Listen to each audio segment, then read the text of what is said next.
महर्षि उड़िया बाबा को भी एक उपासक ने प्रश्न किया था कि महाराज जी मन कैसे रुके। तो उड़िया बाबा ने उत्तर दिया, नियम पालन से। यदि हम नियम पर दृढ़ रहें तो मन हमारा क्या कर सकता है। नियम तो परमात्मा देखता है, हम लोग नियम पर दृढ़ नहीं रहते, इसी से हमारे देश की दुर्दशा है। संध्या वंदन तक का नियम जाता रहा, भजन करने के लिए नियम की बड़ी आवश्यकता। हाँ, बड़े नियम की आवश्यकता है।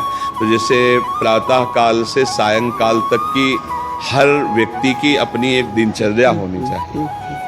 ऐसा नहीं कि आज हम 4 बजे उठे, कल 7 बजे उठे, पर फिर मन को आप कंट्रोल नहीं कर पाएंगे। मन के लिए एक दिनचर्या होनी चाहिए कि हमको 10 बजे सोना है, 4 बजे उठ जाना है, तो फिर 4 से 4:15 नहीं होना चाहिए, 4 बजे उठ जाना, ऐसा नियम बना ले। और उठ करके हमको थोड़ी देर नाम जप करना है, थोड़ी देर हमें वाणी जी का गायन करना है, थोड़ी देर हमें ध्यान, एक अपनी दिनचर्या। फिर हम अपने संसार के कार्य के नियम, जो संसार के कार्य हैं, उनको भी करते हुए भगवान को समर्पित करें। जैसे जो पद में है, जो आपको राष्ट्र सेवा मिली है, जो आपको समाज सेवा के पद मिले हैं, या आपको जो घर की सेवा के कार्य मिले हैं, उनमें बहुत धर्म पूर्वक आचरण होना चाहिए। अगर आप अधर्म आचरण करते हैं, अपने पद का दुरुपयोग करते हैं, तो आप सुबह जग करके थोड़ा माला चला लीजिए, फिर भी आपका कल्याण नहीं होगा, क्योंकि आप अपने पद का, अपने सेवा का दुरुपयोग कर रहे हैं। जैसे हम जानते हैं कि अधर्माचरण है, ये अधर्मी है, हमें पता है दोषी है, और वो हमको कुछ धन दे देता है, और हम उसको मुक्त करवाने की बात सोचते हैं, और जो निर्दोष है उसको फंसा देते हैं। अब तुम चाहे जितना माला चलाने की कोशिश करो या दान पुण्य करो, वो तुम्हारा अधर्म आचरण, वो अधर्म का धन तुम्हें सतमार्ग में नहीं जाने देगा। नियम लेना चाहिए कि जिस पद में है, जिस धर्म में है, जिस कर्तव्य में है, चाहे कुछ भी हो जाए, हम अपने कर्तव्य से विमुख नहीं होंगे। जितना जप महान है, उतने कर्तव्य महान है। दोनों बातें समझना है। माला फेरा और इसके बाद बेईमानी, अधर्माचरण, इनका कोई नियम नहीं है कि हमें कैसे चलना है, तो वो माला काम नहीं कर पाएगा, क्योंकि उसका तभी सत्य भाव माना जाएगा माला जपला जब धर्माचरण है। धर्माचरण नियम से।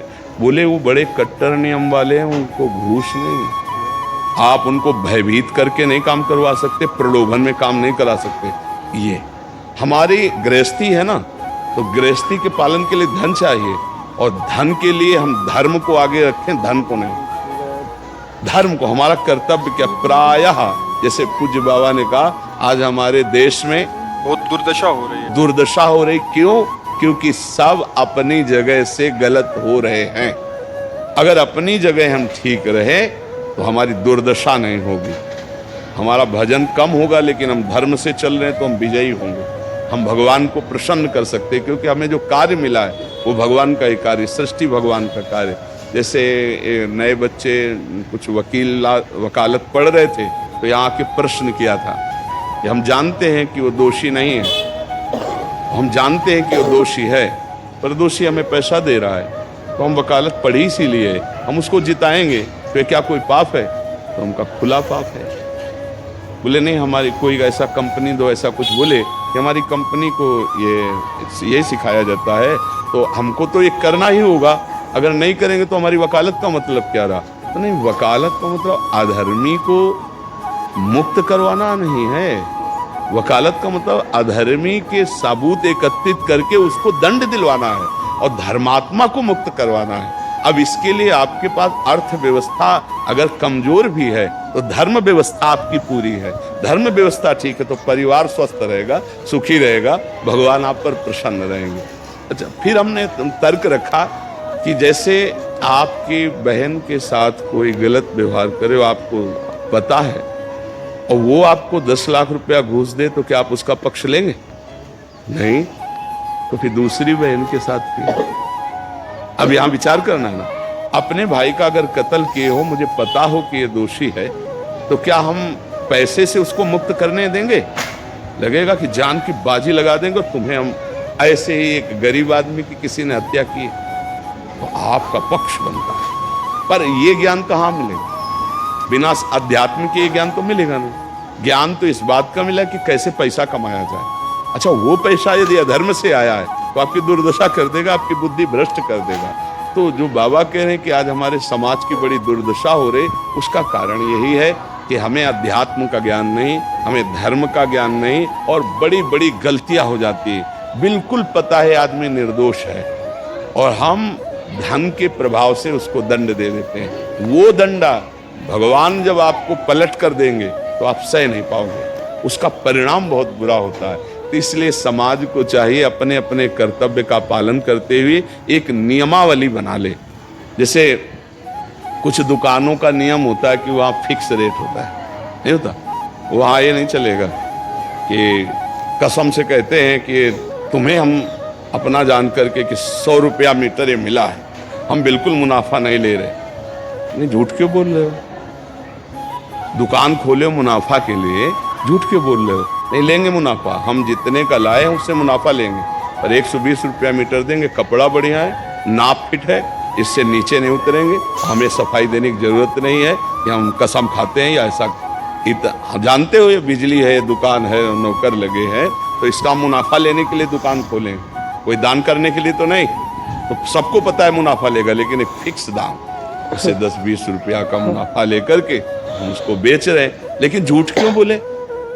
झूठ के बिना धंधा नहीं चलता? नहीं, ऐसा नहीं है। अब असत्य बोलोगे तो उससे जो आपको मुनाफा मिलेगा वो आपकी बुद्धि भ्रष्ट करेगा, और सत्य है कि मुनाफा के लिए है वही चीज, और आप एक फिक्स रेट में दे रहे, बढ़िया है। अब अगर आप कोई मिलावट करके भोजन सामग्री दे रहे हैं, आपको पता है, तो जो खाने वाले के हृदय में बैठे हुए भगवान हैं वो तुम्हारे जीवन में मिलावट कर देंगे, तुम्हारा जीवन महान दुखमय हो जाएगा। ये कहाँ समझा जाता है? एक आदमी सिंथेटिक दूध बना रहा है, उससे कहो ये अपने बच्चे को पिला, नहीं पिलाएगा। फिर ये दूसरे का बच्चा जब पिएगा तो उसकी हालत क्या होगी? दूसरे शरीर में जाएगा तो हालत क्या होगी? वो केवल धन की बुद्धि रखता है। एक आदमी घी में केमिकल मिला रहा है, एक ऐसे अभक्ष्य पदार्थ मिला है, वो स्वयं नहीं खाएगा, लेकिन वो होटलों में भेजा जाएगा, हजारों लाखों लोग खाएंगे, बीमारी बढ़ेगी, उसको रुपया से मतलब है। ये चीज, ये दुर्दशा हर जगह धर्म का ज्ञान न होने के कारण फैल रही, नहीं फैल रही। एक मरीज बीमार है, असली दवाओं में पैसे ज्यादा है, नकली दवा लेकर के असली के दाम में बेच देना, उसको बिल्कुल फायदा ना होना। लेकिन परमात्मा देख रहा है, तुम जानते हो नकली दवा है, वो तो नहीं जानता बेचारा, ज्यादा पढ़े लिखे नहीं, किसान आदमी गांव का आया है, तुमने दे दिया और उसने पैसा दिया असली के। अब वो पैसा तुम्हारी बुद्धि भ्रष्ट करेगा, तुम्हारे परिवार में कलह पैदा करेगा और तुम्हारा पतन कर देगा। ऐसे हर डिपार्टमेंट में, हर विषय में यदि हम अपने धर्म से चले, अपने सत्य से चले और थोड़ा भी भजन होगा, वो आपको उत्तम गति प्रदान करेगा। पर ऐसा कहाँ समझ में आ रहा है? अध्यात्म के बिना भला ऐसा समझ में आएगा? तो इसीलिए कह रहे हैं हमारे देश की दुर्दशा हो रही है। पूर्वजों में पहले ये था कि हमारा धर्म नहीं जाना चाहिए चाहे प्राण चले जाए, हमारा चरित्र नहीं जाना चाहिए चाहे सर्वस्व नष्ट हो जाए। आज इसकी कोई परवाह नहीं, तो उसी से बुद्धि भ्रष्ट हो जाती है, जीवन एक पशुवत आचरण वाला हो जाता है, और वो अपने को बड़ा सुखी समझने लगते हैं कि हमारे पास बड़ा वैभव है। लेकिन प्यारे, उस दिन को याद करो जिस दिन तुम्हारा आखिरी समय होगा, ना तुम्हारा फार्म हाउस जाएगा, ना महल तुम्हारा जाएगा, ना बैंक बैलेंस जाएगा, ना कोई व्यक्ति, और ना ये शरीर। अब तुम्हारे कर्म तुमको भोगवाएंगे। उस समय की कौन याद करता है? अगर उस समय की याद हो तो भय लग जाए कि नहीं नहीं, पाप नहीं करूंगा, क्योंकि जाना है यहाँ से। अच्छा, कब जाना कुछ पता नहीं, किसी भी समय ट्रांसफर हो सकता है इस शरीर से। तो हमें लगता है कि महापुरुषों के जो वचन हैं कि हमें एक नियम से जीवन जीना चाहिए, धर्म पूर्वक जीवन जीना चाहिए, अपने कर्तव्य का पालन करना चाहिए। जो हमारे लिए कर्तव्य, आज प्रायः धन प्रधान बुद्धि होने के कारण कर्तव्य स्वाहा हो रहा है। एक विद्यालय में विद्यार्थी के लिए जो गुरु पद में बैठा है, उसका क्या कर्तव्य है? वो अपने कर्तव्य को भूला हुआ है। भला छोटे छोटे विद्यार्थियों को, जिनकी नींव पूरे राष्ट्र सेवा में, समाज सेवा में ये बन सकते हैं, अगर उनको हम सही शिक्षा नहीं दी तो उनका पूरा जीवन बर्बाद हो जाएगा। अगर उनको हम गलत सपोर्ट कर दिए तो उनका पूरा जीवन बर्बाद, क्योंकि नया जीवन है। और जगह जगह अपने अपने कर्तव्यों का यदि पालन किया जाए तो पूरा समाज सुखी हो जाए। लेकिन कर्तव्यहीनता आ रही, कोई अपने कर्तव्य को नहीं समझ रहा है। तो यही बात महापुरुष जनों को दुख लगता है कि अगर सब अपने कर्तव्य का पालन करें, धर्म का पालन करें, भगवान का नाम जप करें तो सब सुखी हो जाए। सुख सब चाहते हैं और आचरण दुख वाले करते हैं, इसीलिए सुख नहीं मिल रहा है, परिणाम में हमें दुख मिल रहा है। सच्ची मानना, वो रुपया पूरे परिवार में अशांति पैदा कर देगा। और धर्म पूर्वक 100 रुपया लाओगे, 4-5 परिवार के बैठ के नमक रोटी खाओगे, आनंद से सोओगे, बड़ा प्यार रहेगा, भगवान की कृपा रहेगी। पर ये बात समझ में नहीं आती है। तो ये वृत्ति अगर छोड़ी ना जाएगी तो कुछ भी कर लो, कहीं भी दान पुण्य कर लो, लाभ नहीं मिलेगा। अगर दान देने की बात कही गई है तो धर्म पूर्वक कमाए हुए धन से। अगर आप मेहनत से कमाए हो ना, 10 रुपया दे दोगे ना, तो 10 रुपये का वो आटा ला के अगर 2 रोटी खाएगा तो खूब वजन होगा। और आप 1 लाख रुपया बेईमानी कर रख दोगे ना, तो बैठे बैठे वो गंदा ही सोचेगा, भजन नहीं होगा। उसका गंदा सोचना और आपका गंदा करना दोनों मिल करके, उसके कारण भी तो आप बने ना, तो आपका ही पतन हो जाएगा। उसको तो भगवान बचा लेंगे क्योंकि भगवान की शरण में है।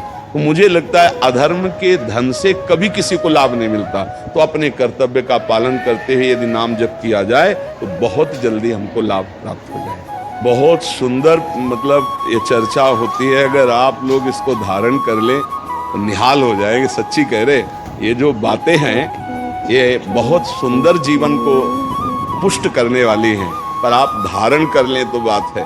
नहीं तो जैसे लाभ दिखाई दे रहा 50,000, तो ये बातें भूल जाओगे, ये बातें अच्छी नहीं लगेंगी। ये यार बहुत बढ़िया काम घर में आएगा, पर हमारी ये बात ध्यान रखना, वो 50,000 घर में अशांति पैदा कर देगा। सच्ची मानना, आप धर्म से चलना, धर्म से चलोगे तो भगवान तुम्हारी रक्षा में रहेंगे। अधर्माचरण देखो कैसी कैसी घटनाएं होती हैं। बढ़िया कार है, फिल्मी गाना लगाए चल रहे हैं और वो एक्सीडेंट हुआ, आग लग गई, बाहर निकल ही नहीं पाए, वो अंदर ही जल गए। क्या हुआ? ये करोड़ों रुपए की कार भूंज दिया तुमको, अंदर ही बैठा धू धू करके आग लग गई, अंदर जल। ऐसे जलना चाहते हो या भगवान के आनंद में चिंतन करके शरीर छोटे हो फिर दाह संस्कार हो? ऐसे कि सब लोग भगवान के नाम का कीर्तन करते ही जा रहे, फिर आपका अंतिम संस्कार, वहां जीवित जल गए। क्या हो सकता है? एक एक पल तुम्हारे कर्म का हिसाब होगा, एक एक सेकंड का। ऐसे कर्म करो कि हमारा अच्छा हिसाब हो, बुरा हिसाब। ये मत समझो कोई देख नहीं रहा, वो देख रहा है जिसको हिसाब करना है, वो देख रहा है। उसके लिए कोई वकील या किसी सबूत की जरूरत नहीं होती, वो सर्वांतर्यामी आपके अंदर बैठे ही देख रहा है। तो सदैव जैसे सत्संग सुन रहे हैं, तो अगर हाथ जोड़ के प्रार्थना है, थोड़ी भी बात मान लोगे तो आप सच्चे सुख के मार्ग में चलने लगोगे। नहीं तो भाई बहुत गंदी हवा चल रही है, माया की बहुत गंदगी ऐसी फैल रही, कलिकाल है ना, कि ये बातें किसी को पसंद नहीं आती। वो बात बताओ कि हम कितना रुपया कमा ले, कैसे कितने भोग भोग ले, और वो अध्यात्म में नहीं।